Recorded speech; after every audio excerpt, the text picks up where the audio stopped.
Tali tebal lagi power atau tali nipis lagi power? Tengok video ni sampai habis. Hari ni kita bersama dengan Yeng.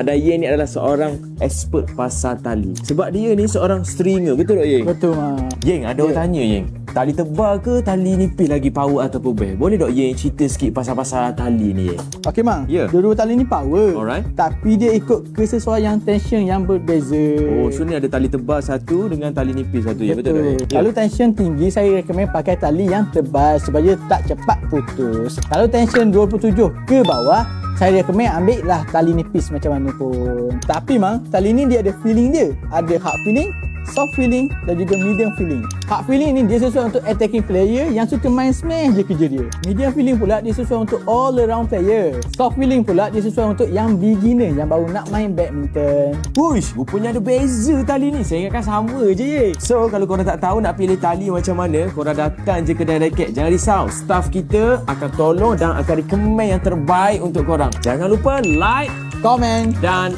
share video ni.